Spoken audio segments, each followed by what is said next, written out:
اسمع، dik il-gitara li mhux ħażin. Għax ma tilabhomx. Ma jnu għettu li nixxielu. Ma jekk terbaħ, tkun tista' tixxielu waħda isbaħ. Tħalli xejn. Fittex mur il-album. Għax ma nħallu biex li naħsbu ftit ieħor. Jekk il-logħob huwa problema għalik u għalta madwarek, fittex l-għajnuna. ċempel 1777.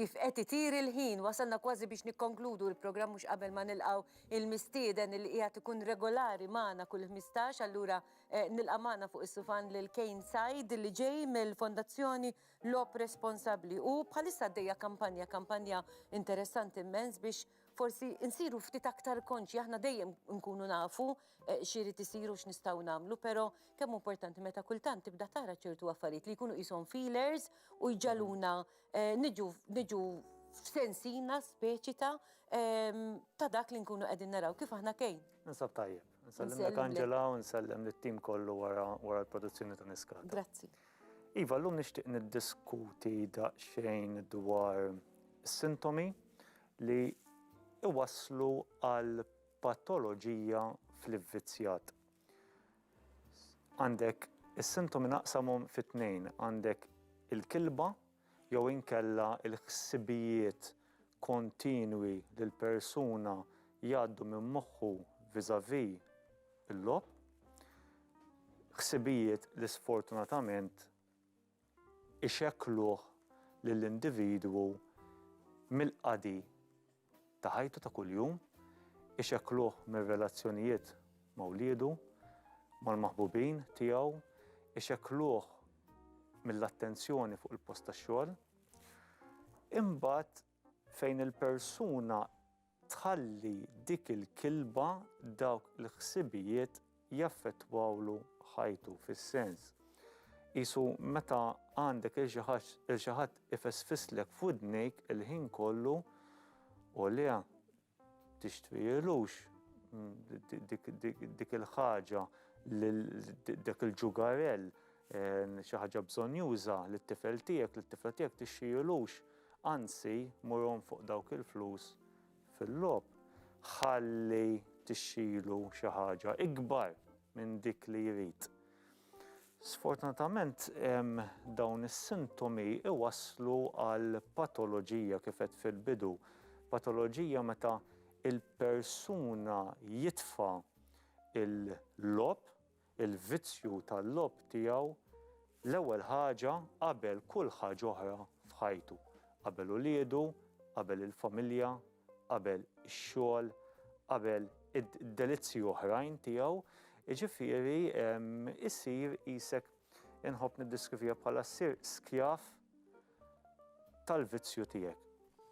U hemmhekk sfortunatament ma rridx niġġeneralizza ġifieri il-patoloġija mhix in-norma. Persuni jew ħafna persuni li jilagħbu għal gost bħala rikreazzjoni, imma sfortunatament meta persuna taqa' għal dik il-kilba, għal dawk il-ħsibijiet kontinwi, tibda tinfetaħ bil-mod it-tieqa għal problemi oħrajn. Xi ħaġa li forsi anki xtaqt li nistaqsila għaliex il-Fondazzjoni qegħdem tgħin ħafna propju persuni li jkunu qegħdin għaddejjin minn sitwazzjoni għax mhijiex faċli, is-sitwazzjoni hija diffiċli ħafna persuni tal-madwar u nemmen li anki l-persuna meta jirrealizza x'ikun qiegħed jiġriha diffiċli, imma il-Fondazzjoni kif tħares anki lejn din il-kilba għall-lob tal-azzard? Il-kilba barra li taffettwalek ħajtek soċjalment, taffettwak ukoll b'mod intern, jiġifieri meta l-persuna jasal biex jirrealizza li għandu problema, number one hija xi ħaġa tal-mistħija. li inti għaddej minn vizzju, taf li qed ixekkillek ħajtek, qed ixekklek soċjalment, finanzjarjament, allura il-persuna dejjem tibni dak it-torri ġo fiha u dejjem tibża titkellem għalhekk aħna bħala fondazzjoni nemmnu li meta l-persuna tirrealizza li għandha problema u tkun lesta li tikkomunika dik il-problema sa jekkux mal-qraba tagħha, jekkux mal-maħbubin tagħha, mal-ħbieb tagħha, jew inkella ssib il-kuraġġ li tċempel fost oħrajn il-linja ta' għajnuna nazzjonali tagħna 1777, hemmhekk għalina dik il-persuna tkun diġà għamlet pass kbir. Imbagħad ikun fadal dak il-famuż appoġġ, dik il-famuża għajnuna. Il-fondazzjoni dejjem widnejha miftuħin għal dawn il-każijiet. Barra il-1777 dejjem nirrepeti li l-fondazzjoni tħaddem il-chatline tagħha fuq il-website tagħna www.rgf.org.mt fejn anke jekk tistħi semma leħnek f'konfidenzjalità u f'anonimità assoluta li tinħadem fil-helpline tagħna tkun tista' tuża ch-chatline u forsi issemma l-uġieħ tagħha, issemma l-għajta tagħha permezz ta' dan iċ-chatline b'mod teknoloġiku. Mela, ħanerġa' mmur lura għal dak li għadt fl-introduzzjoni meta persuna tkun għaddejja anke minn din is-sitwazzjoni ta' kilba għall-lob u l-ħsibijiet kontinwi tagħha. Daw jistgħu wasluk għal riperkussjonijiet gravi ħafna. Iva, sfortunatament riperkussjonijiet huma kemm xejn ta' natura gravi, għandek riperkussjonijiet soċjali. Inti li xekkillek ir-relazzjoni tiegħek ma' wliedek. Għandek riperkussjonijiet finanzjarji. Meta tiġi biex tixtri xi ħaġa li tfal tiegħek taħsibha darba, darbtejn, tlieta u erba'. Tgħid imma aħjar immur nilagħbhom milli nixtrilhom dak il-bżonn. Serja s-sitwazzjoni. Iva, riperkussjonijiet emozjonali. Ma tkunx tista' timmaniġġja l-emozzjonijiet tiegħek fil-household. Kont se ngħidlek u sitwazzjonijiet bħal dawn għax m'hemmx sessi fiha, ġifieri jistgħu jkunu nisa u jistgħu jkunu irġiel.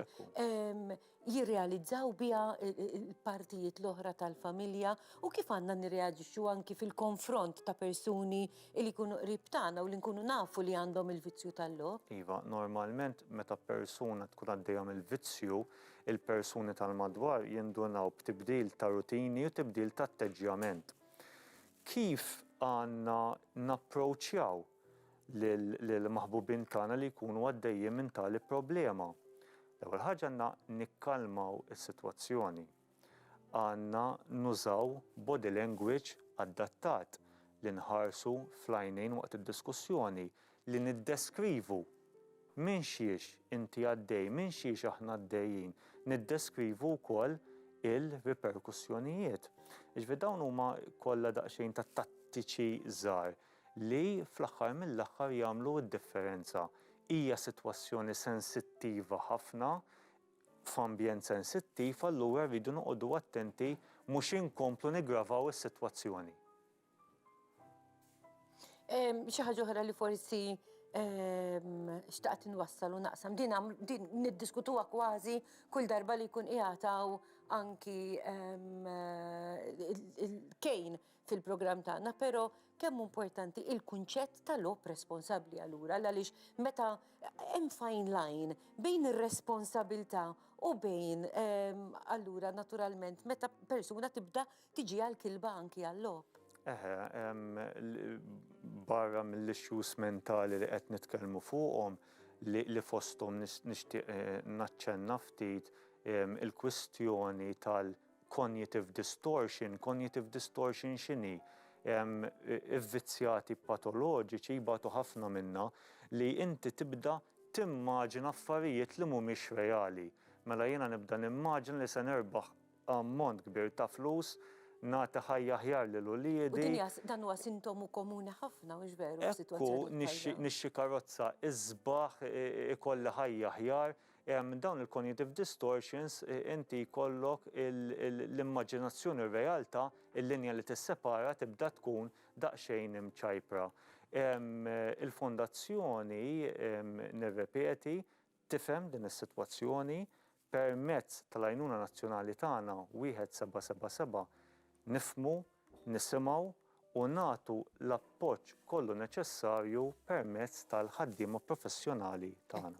Qed jidher in-numru 1777 hemmhekk naturalment anki jekk ikolkom suspett ċemplu hemmhekk hemm nies professjonisti li jkunu jistgħu jiggwidawkom anki dwar sitwazzjonijiet li tkunu għaddejjin minnhom. Grazzi Kejn, niltaqgħu bħal 15 jekk alla jrid. Grazzi. Ħanikonkludu il-programm ħammur ħdej Paul għax hemm